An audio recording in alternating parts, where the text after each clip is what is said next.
وما یمسک فلا مرسل لہ من بعدہ، جس کو روک لے اس کو کوئی بھیج نہیں سکتا، اس کو کوئی بھیج نہیں سکتا۔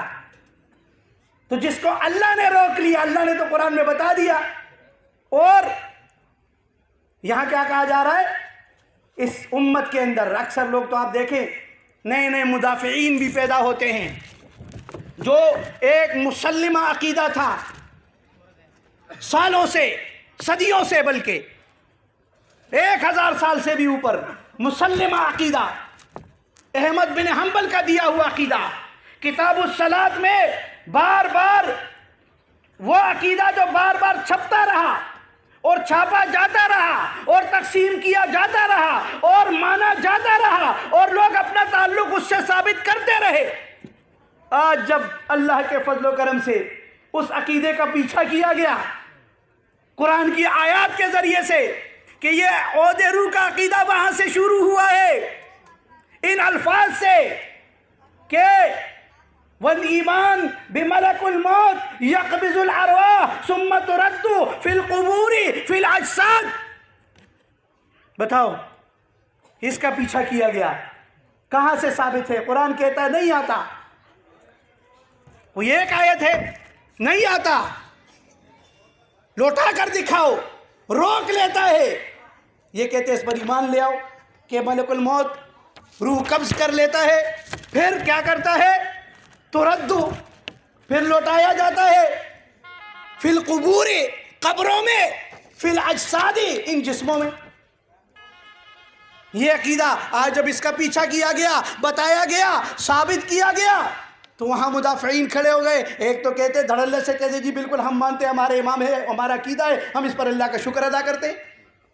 ایک یہ گروہ کھڑا ہوا، ایک یہ کھڑا ہوا کہ جی نہیں جی آپ ان کو کچھ نہ کہے، یہ عقیدہ تو ثابت ہی نہیں ہے، یہ خط ہی نہیں ثابت، یہ خط ثابت نہیں ہے۔ ظالموں، جب 30 سال پہلے، 40 سال پہلے ساری دنیا کہہ رہی تھی یہ اس کا عقیدہ ہے، ہمارا یہ عقیدہ ہے جو احمد بن حنبل کا عقیدہ ہے، اس وقت کیوں نہیں کہا لوگوں سے کہ نہیں جی یہ اس کا عقیدہ نہیں ہے؟ کیوں نہیں کہا اس وقت کھڑے ہو جاتے کہ نہیں جی آپ اس پر ان تک غلط منسوب کر رہی ہے، ان کا عقیدہ نہیں ہے۔ آج جب پیچھا کیا گیا، سراغ لگایا گیا، عقیدہ دیا کس نے ہے، آج تم کھڑے ہو گئے کہتے یہ اس کا عقیدہ ہی نہیں ہے، خط ثابت نہیں ہے۔ یہ ہوتا ہے طریقہ واردات، یہ ہوتا ہے شیطان کا وار۔ جب شیطان اپنا وار کرتا ہے ایسے کرتا ہے کہ پتہ بھی نہ چلے، ایسا تجربہ کار ہے وہ۔ پھر فرمایا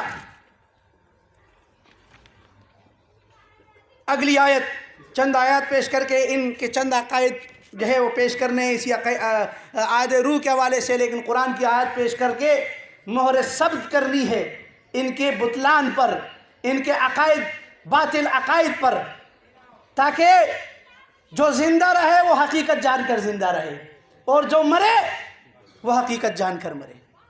سورہ انعام میں فرمایا آیت نمبر 61 اور 62، وَلَوْ تَرَى وَهُوَ الْقَاهِرُ فَوْقَ عِبَادِهِ، وہ اللہ تعالیٰ اپنے بندوں پر غالب ہے، وہ غالب ہے۔ ابھی آیت میں پڑھا نا فَلَوْلَا إِن كُنْتُمْ غَيْرَ مَدِينِينَ، اب اگر تم کسی کے زیر اثر نہیں ہو، تم کسی طاقت کے پابند نہیں ہو، تو اللہ نے جواب دیا کہ ہاں ایک طاقت ہے تمہارے اوپر، وَهُوَ الْقَاهِرُ فَوْقَ عِبَادِهِ، وہ ہے اپنے بندوں پر قادر، وہ ہے طاقتور، وہ ہے غالب۔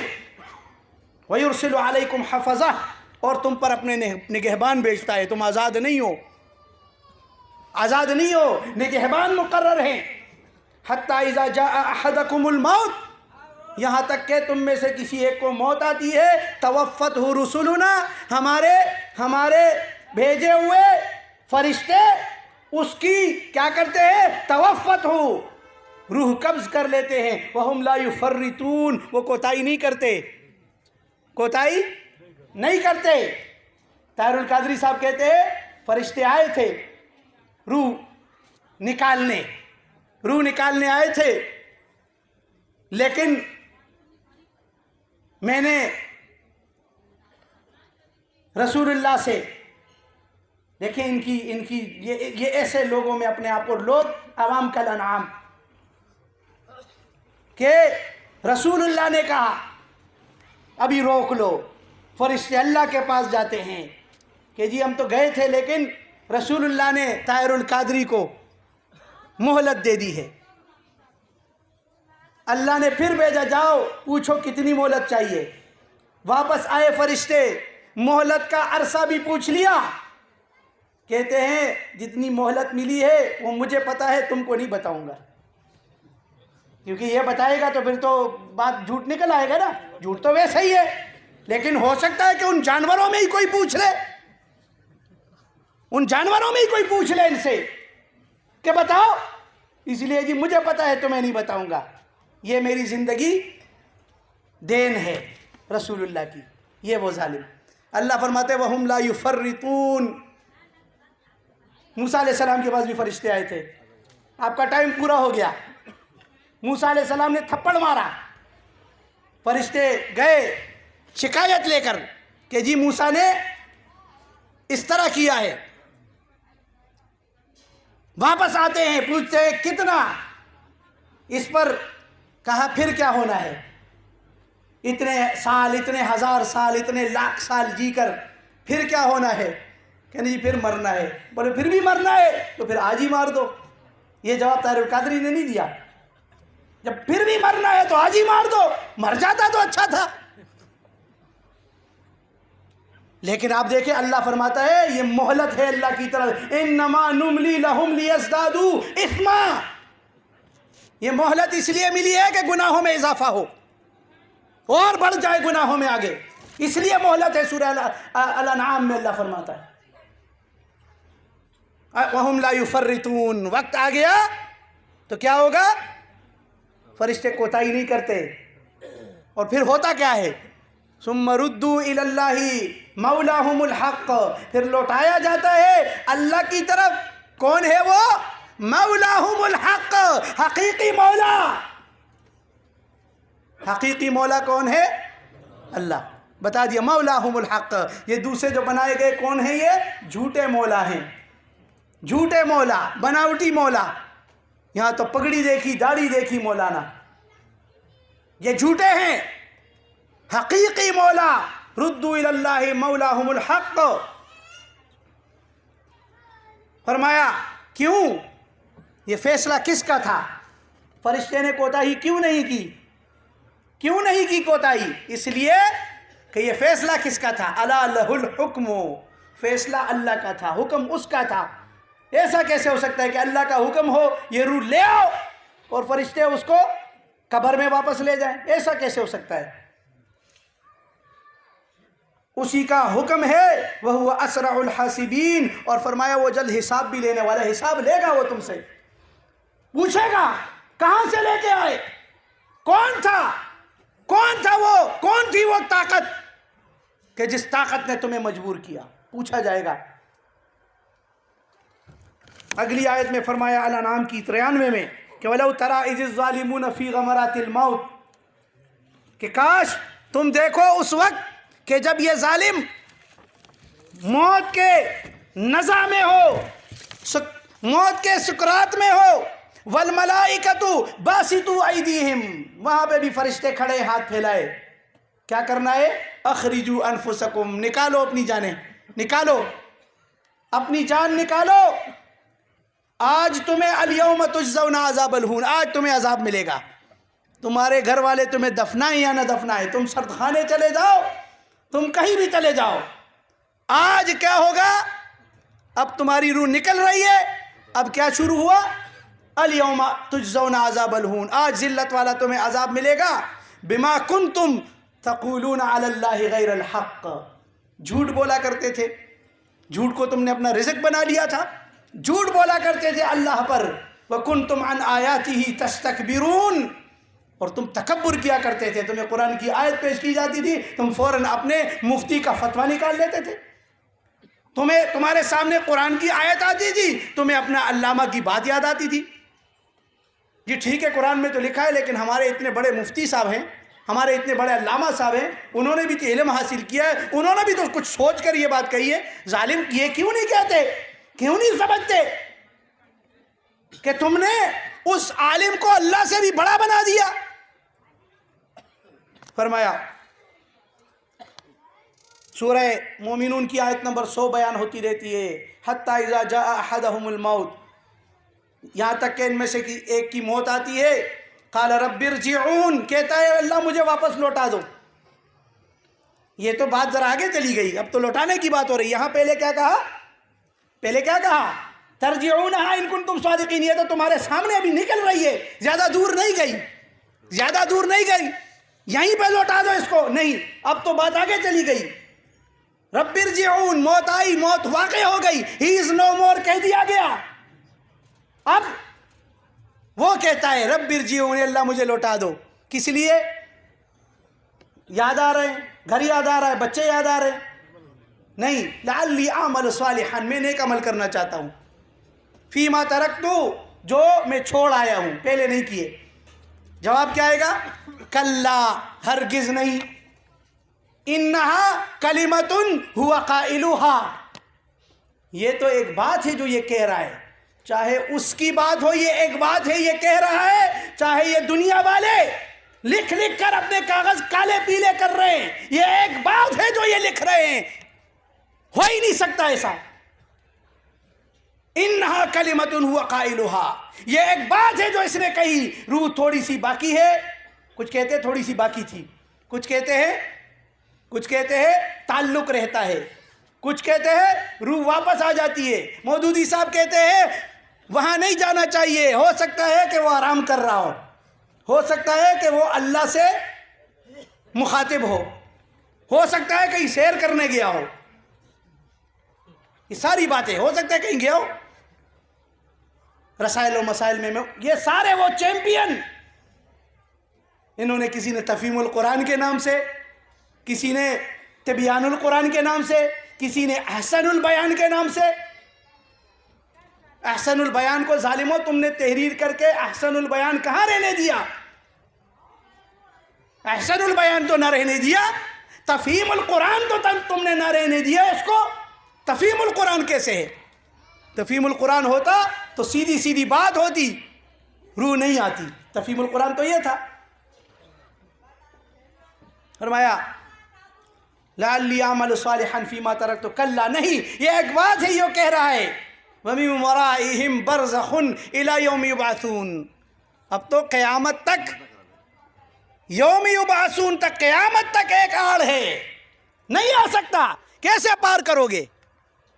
کیسے پار کرو گے؟ کیسے آؤ گے؟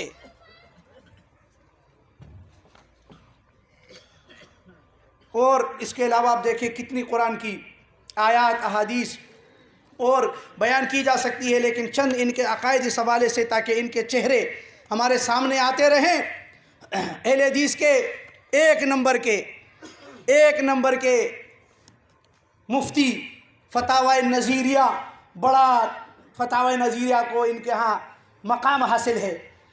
وہ کیا کہتے ہیں؟ جب منکر و نکیر قبر میں سوال کرنے کے لیے آتے ہیں اس وقت روح لوٹائی جاتی ہے۔ ان کے جملوں پر آپ غور کریں، کیا ہوتا ہے؟ اس وقت روح لوٹائی جاتی ہے۔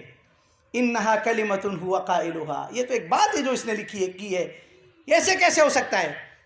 پھر لکھتا ہے جب اپنے خلاف کسی کو جواب دیتے ہیں، یہی اہل حدیث، ان کا دوسرا عالم جب کسی بریلوی سے اس کا مقابلہ اور خطاب ہوتا ہے تو اس کو کیا جواب دیتا ہے؟ وفات الانبیاء کے نام سے کتاب، ایک بار کتاب کا نام بھی تبدیل ہو گیا، کیا ہے؟ وفات الانبیاء۔ پہلے کیا کہا؟ روح لوٹائی جاتی ہے، اب وفات الانبیاء ایک بریلوی کی کتاب کے جواب میں کتاب کا نام کیا رکھ دیا؟ وفات الانبیاء۔ اور عزیز یوسف زئی اہل حدیث، اس نے کیا لکھا؟ جو مر گیا وہ قیامت تک، جب تک کہ حشر برپا نہ کیا جائے، مردہ یا میت کہلائے گا۔ یہ اس کو جواب وفات الانبیاء میں۔ پھر لکھا کہ قیامت کے دن ہی مردہ زندہ ہوں گے، وفات الانبیاء نامی کتاب میں۔ یہ جب ایک جھوٹ بولا گیا ہے، اب اس جھوٹ کو چھپانے کے لیے پھر کہیں پہ حق بھی نکل آتا ہے، کہیں پر پھر تبدیلیاں بھی ہوتی ہیں، جیسا کہ ارشاد ہے وَإِذَا النُّفُوسُ زُوِّجَتْ، جس دن روحوں کا بدن سے دوبارہ رشتہ جوڑ دیا جائے گا، پھر یہ کیسے ممکن ہو سکتا ہے کہ وہ دن آنے سے پہلے روح بدن میں واپس لوٹ آئے؟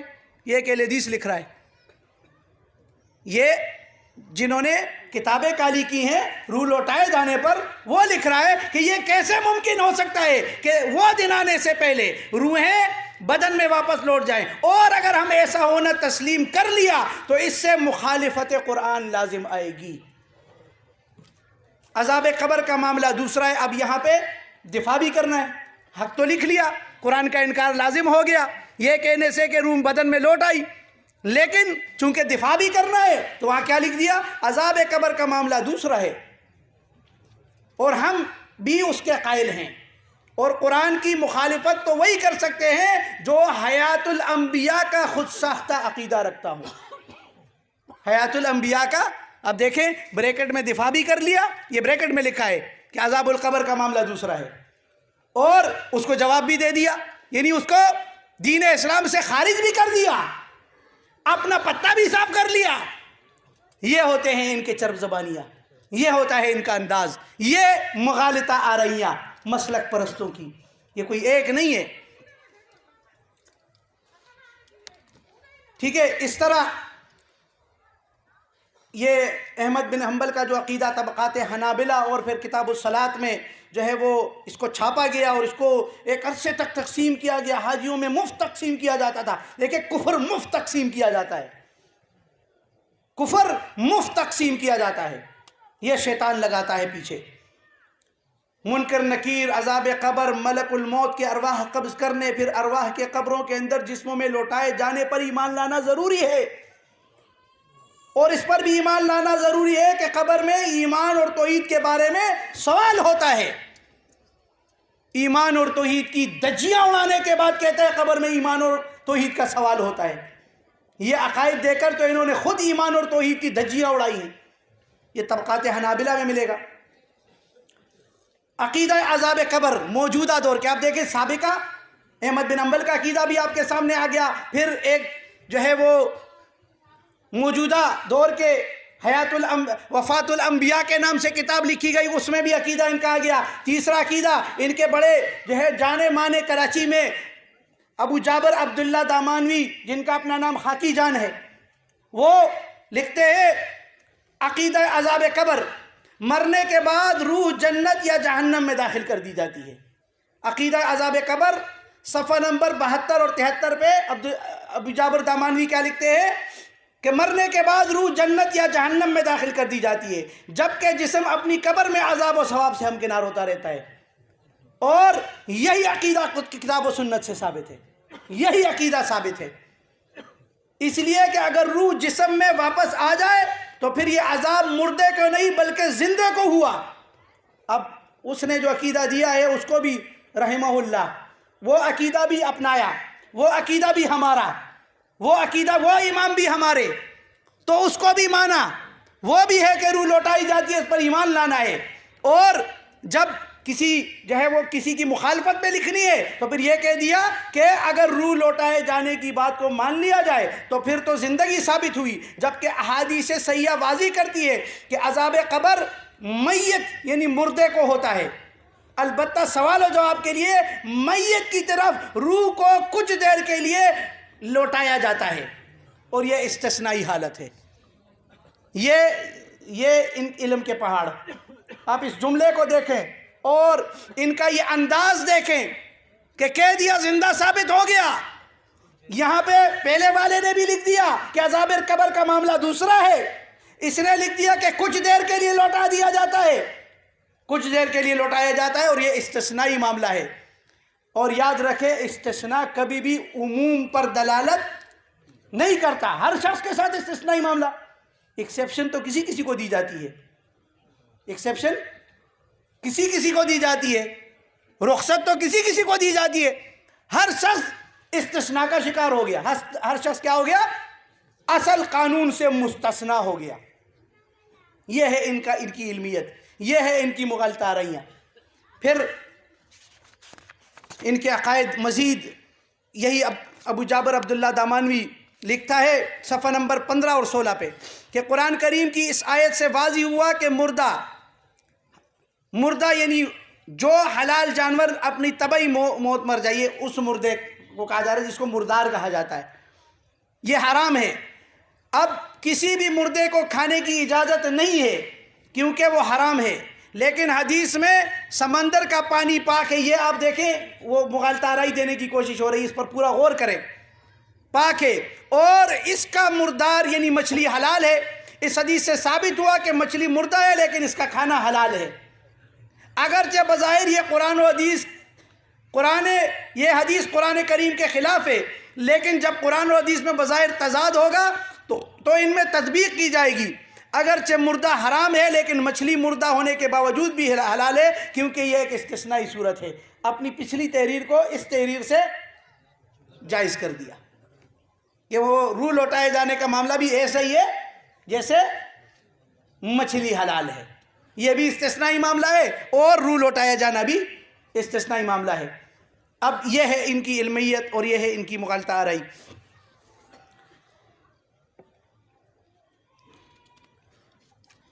ایک اور اہل حدیث لکھتے ہیں چونکہ ان میں زیادہ قلابازیاں ہی کہا جائے، عہد روح کے حوالے سے سب سے زیادہ قلابازیاں کون کھاتا ہے؟ اہل حدیث، سب سے زیادہ ان کے ہاں قلابازیاں پائی جاتی ہیں، اس لیے ان کے تھوڑے سے زیادہ وقت بھی مختصر ہے، ان کے تھوڑے سے زیادہ جو ہے وہ مغالطہ آ رہی ہیں آپ کے، کیونکہ اکثر ساتھی کہتے بھی ہے کہ جی وہ تو اہل حدیث ہے، اس نے تو آج یہ بات کہی ہے کہ جی روح نہیں آتی، ہم مانتے ہیں۔ یہ وہ والے ہیں کہ جو یہ بریکٹ والے یا وہ بریکٹ والے ہیں کہ جی ہم مانتے ہیں روح نہیں آتی، اور جو کہتا ہے تو وہ قرآن کا انکار کرتا ہے، لیکن عذاب قبر کا معاملہ دوسرا ہے، وہاں پہ ان کے ہاں بھی وہی معاملہ کہ یہ تو استثنائی قرار دے دیا خود سے۔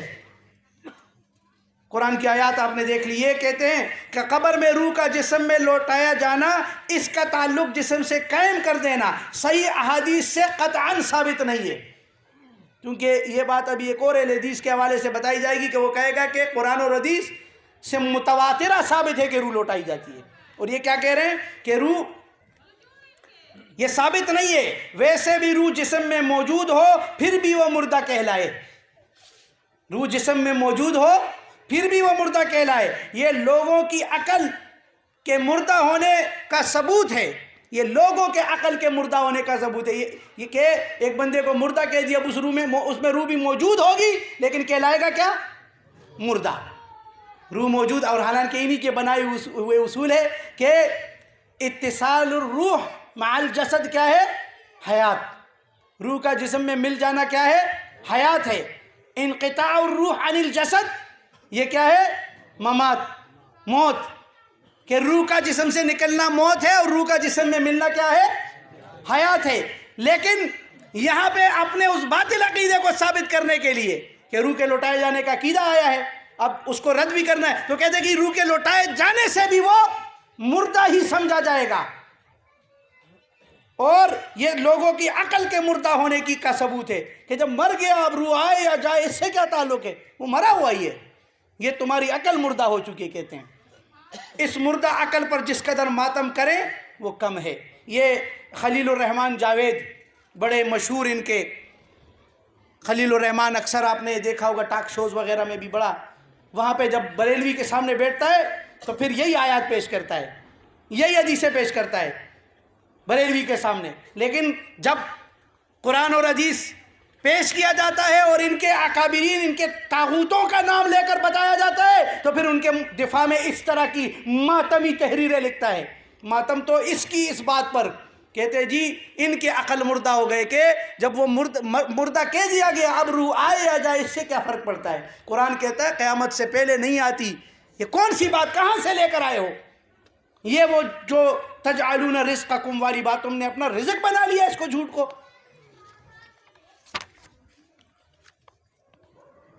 کہتے ہیں لہٰذا مرنے کے بعد قیامت تک روح واپس اس جسم میں نہیں ڈالی جاتی اور نہ ہی تعلق قائم کیا جاتا ہے۔ جو لوگ عہد روح کا عقیدہ رکھتے ہیں وہ سخت غلطی پر ہیں، ان کے پاس اس کی کوئی دلیل نہیں ہے سوائے چند ضعیف یا موضوع روایات کے۔ یہ دیکھیں پہلے لکھتے ہیں صفحہ نمبر 48 پہ، یہ پہلی بات آپ نے سن لی کہ روح آ بھی جائے تب بھی مردہ کہلایا جائے گا. یہ کہنا کہ روح لوٹائے جانے سے وہ زندہ ہو گیا، یہ ان کے عقل مردہ ہو گئے ہیں. صفحہ نمبر کون سے پہ؟ 48 پہ. پہلا زینہ، کتاب کا نام کیا ہے؟ پہلا زینہ. 48 پہ یہ لکھتے ہیں. اور صفحہ نمبر 71 پہ جھوٹ کے پاؤں نہیں ہوتے، پیچھے کیا لکھا ہے یاد ہی نہیں رہا میں نے کیا لکھا ہے. اب کیا لکھتا ہے؟ اب لکھتا ہے کہ مرنے کے بعد قیامت تک روح واپس ہی جسم میں نہیں ڈالی جاتی. اور جو آدھے روح کا عقیدہ رکھتے ہیں وہ سخت غلطی پر ہیں. ان کے پاس اس کی کوئی دلیل نہیں ہے سوائے چند ضعیف یا موضوع روایات کے. اور انہی کے ہم عقیدہ اور ہم مسلک کیا کہتے ہیں کہ یہ قرآن اور حدیث سے تواتر سے ثابت ہے کہ روح عقیدہ. ابو داؤد کی روایت پیش کی جاتی ہے، ابو داؤد کی روایت ایک بڑی مشہور وہ پیش کی جاتی ہے. تو آپ دیکھیں کہ یہ ان کی منافقت اور ان کا انداز قرآن، اور یہ تو آپ دیکھیں اہل حدیث اور پھر ان کے اور کتنے جو ہے وہ یہ عقیدہ جہاں سے شروع ہوا ہے. احمد بن حنبل کا آپ کو حوالہ دیا گیا. آپ ابن حجر کو دیکھ لیں. ابن حجر کیا کہتے ہیں؟ ابن حجر کی بات فتح الباری میں کہ وہ کہتے ہیں النار یعرضون علیہا غدوا وعشیا. سیدھا سیدھا وہ آپ دیکھیں عذاب برزخ کی آیت جو ان کو دلیل کے طور پر پیش کی جاتی ہے.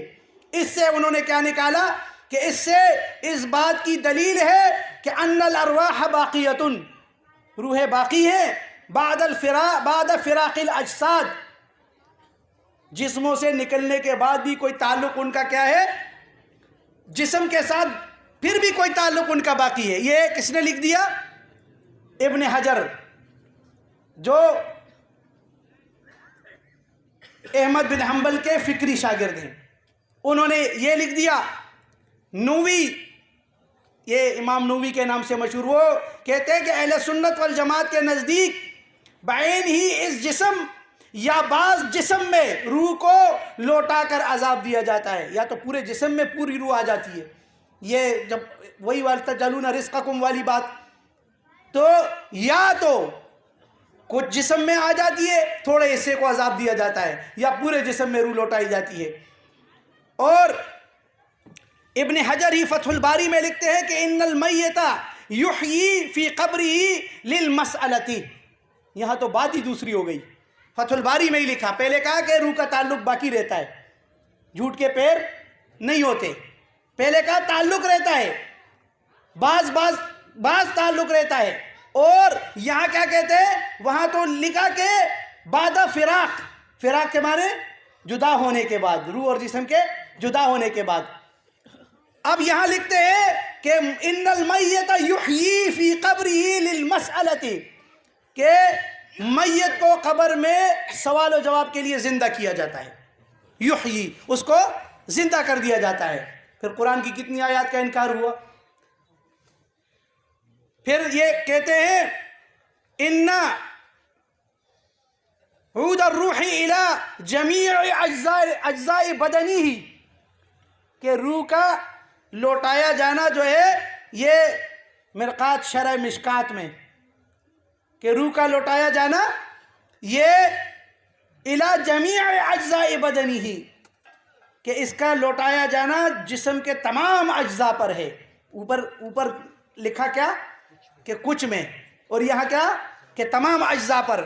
روح المعانی بڑی مشہور تفسیر، نام سنا ہوگا آپ نے، اکثر حوالے دیتے لوگ روح المعانی. وہ کہتے ہیں کہ جمہور کا مذہب یہ ہے کہ قبر میں سوال کے وقت پورے جسم یا بعض جسم کی طرف روح کو لوٹایا جاتا ہے. وہ جو اوپر والی بات اور یہ والی بات. شفاء السقام کتاب کا نام آپ دیکھیں، شفاء السقام کیا مطلب؟ بیماریوں کی شفا. ان کو قرآن کی آیات بیماری نظر آتی ہے. قرآن کی آیات کیا ہے؟ بیماری ہے. ان کو قرآن کی آیات پیش کی جاتی ہے تو کہتے ہیں تم کیا ہو گئے ہو؟ بیمار ہو گئے ہو، ہم تمہیں شفا دیں گے اپنی کتاب لکھ کر. تو اس میں کیا لکھا ہے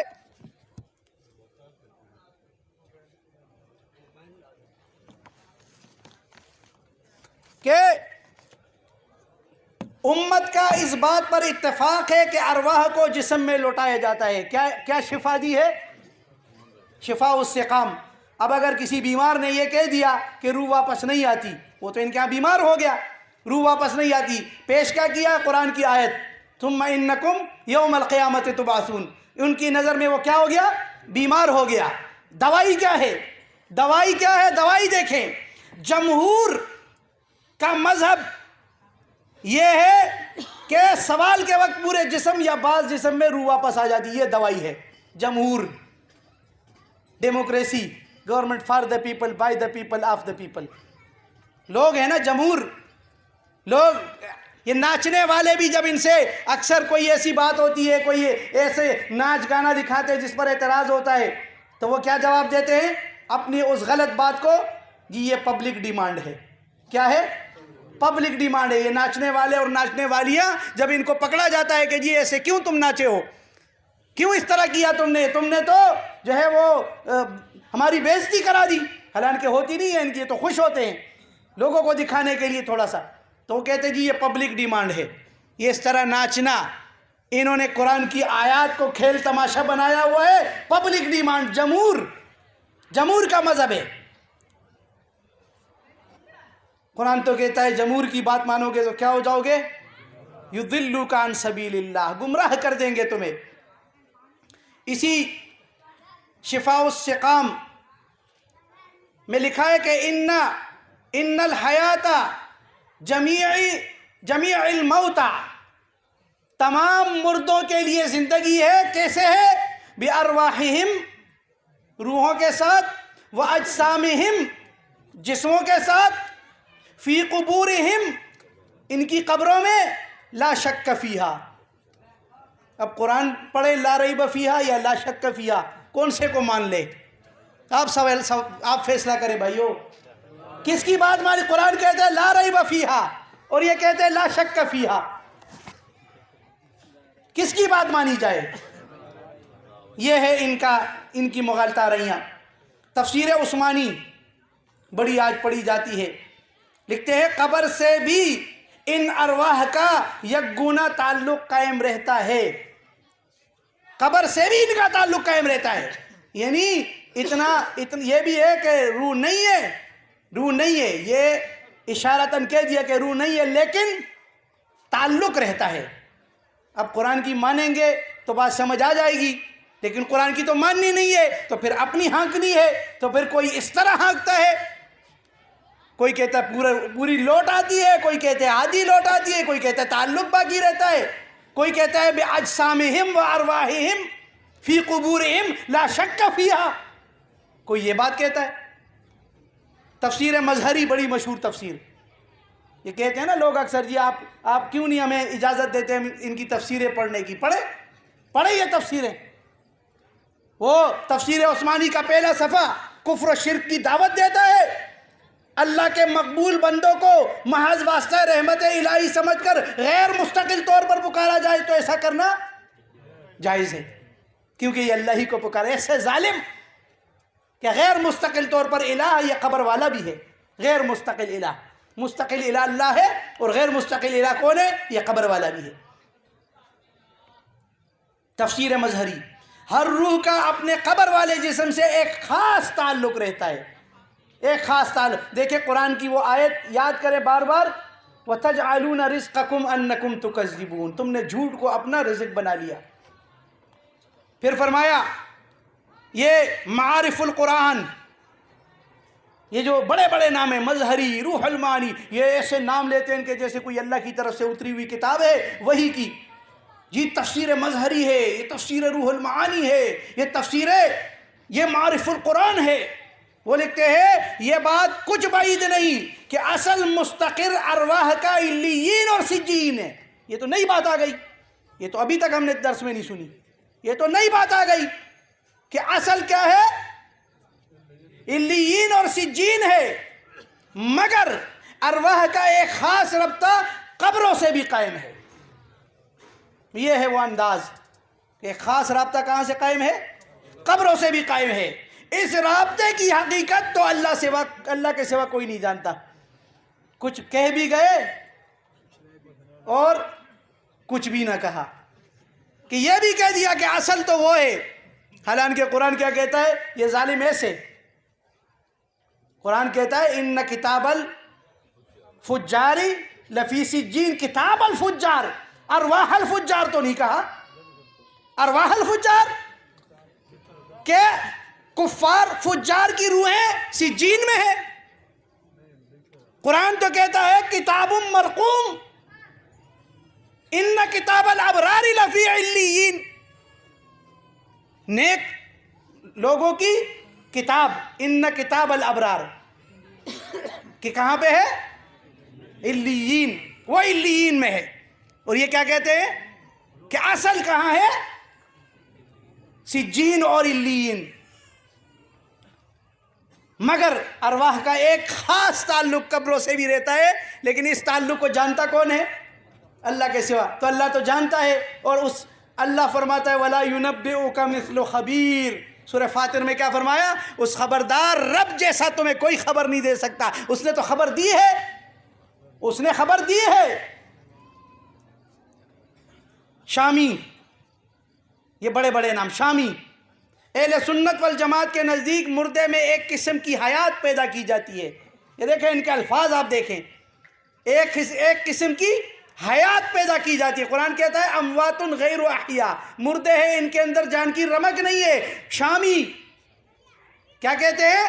ایک خاص قسم کی حیات پیدا کی جاتی ہے جس سے وہ تکلیف محسوس کرتا ہے۔ یہ ظالم کہتے ہیں کہ یہ احادیث سے اور قرآن سے تواتر کے ساتھ ثابت، یہ ان کا تواتر، یہ ان کا تواتر، احکام القرآن۔ اور جب یہ جائز ہے کہ مومنوں کے قیامت کے دن سے قبروں سے پہلے قبروں میں زندہ کیا جاتا ہے، احکام القرآن تفسیر، قیامت سے پہلے مومنوں کو قبروں میں زندہ کیا، یہ قرآن کا کھلا انکار۔ آپ دیکھیں قرآن کہتا ہے یوم القیامہ، یوم القیامہ، یا کیا کہتے ہیں کہ جائز ہے کہ مومنوں کو قیامت سے پہلے زندہ کیا جاتا ہے قبروں میں، اور وہ قبروں میں راحت پاتے ہیں، قبروں میں راحت پاتے ہیں۔ تو یہ بھی جائز ہے کہ کفار کو بھی قبروں میں زندہ کیا جائے اور عذاب دیا جائے، یہ بھی جائز ہے۔ یہ نہیں کہنا جائز ہے، کوئی مسئلہ ہی نہیں ہے ان کے لیے، دین اپنا ہے، جس طرف چاہے موڑ دو۔ دارالعلوم دیوبند، ان کے فتاوے میں لکھا ہوا ہے کہ جسم سے روح کا تعلق رہتا ہے۔ ان سے سوال کیا گیا کہ اگر کوئی بندہ نبی پاک کی حیات فی قبر مانتا ہے لیکن اعضائے روح نہیں مانتا، سوال دیکھیں، حیات فی قبر مانتا ہے لیکن اعضائے روح نہیں مانتا، تو وہ اہل سنت والجماعت ہوگا یا نہیں؟ جواب، جمہور اہل سنت والجماعت کا عقیدہ ہے کہ آپ صلی اللہ علیہ وسلم اور دیگر انبیاء کرام اپنی قبروں میں جسد عنصری کے ساتھ حیات ہیں۔ اس پر دلائل حد تواتر کو پہنچے ہوئے ہیں۔ اس کے خلاف عقیدہ رکھنے والا گمراہی پر ہے، یہ ہے ان کی۔ اسی طرح عبدالحق محدث دہلوی، جن کی بات کی ابتدا میں کتاب کا نام لیا گیا تھا اخبار الاخیار، آخر میں اسی کی کتاب یہ شرح مشکات اس نے لکھی ہے، اس میں لکھتے ہیں کہ شب جمعے کو روح اپنے گھر آتی ہے اور انتظار کرتی ہے کہ اس کی طرف سے یہ گھر والے صدقہ کرتے یا نہیں کرتے۔ اب کہاں آ گئی؟ اب گھر آ گئی۔ جیسے اشرف علی تھانوی کے دادا تو خود آ گئے تھے مٹھائی کا ٹوکرا لے کر، یہ ہے ان کے جو ہے کسی کے دادا آ جاتے ہیں، کسی کی روح قبر میں آ جاتی ہے، کسی کی روح کا تعلق جسم سے رہتا ہے۔ قرآن کیا کہتا ہے؟ یہ آیات آپ کے سامنے آئی میرے بھائیوں، اللہ فرماتا ہے ترجعونہا ان کنتم صادقین، لوٹا کر دکھاؤ اگر سچے ہو۔ ہوتا کیا ہے؟ نہ علیین ہے، نہ سجین ہے، نہ جسم سے تعلق ہے، نہ پورا ہے، نہ آدھی روح آتی ہے، نہ جمعرات میں آتی ہے کہیں پہ۔ قرآن کیا کہتا ہے؟ فَأَمَّا إِن كَانَ مِنَ الْمُقَرَّبِينَ، وہاں بھی ابتدا کی آیات میں، مقربین کہاں ہوں گے؟ اما ان کان من المقربین، مقربان بارگاہ، یہ کہتے ہیں مقرب بارگاہ سے مانگنا جائز ہے۔ اشرف علی احمد رضا بریلوی نے لکھا مقربان بارگاہ سے استعانت جائز ہے۔ قرآن کیا کہتے ہیں؟ مقربان بارگاہ کہاں جاتے ہیں؟ وہ بھی قبروں میں زندہ نہیں ہیں۔ ان کان من المقربین تو کیا ہے ان کے لیے؟ فروح و ریحان و جنت نعیم، ان کے لیے آرام اور خوشبودار پھول اور نعمت کے باغ ہیں۔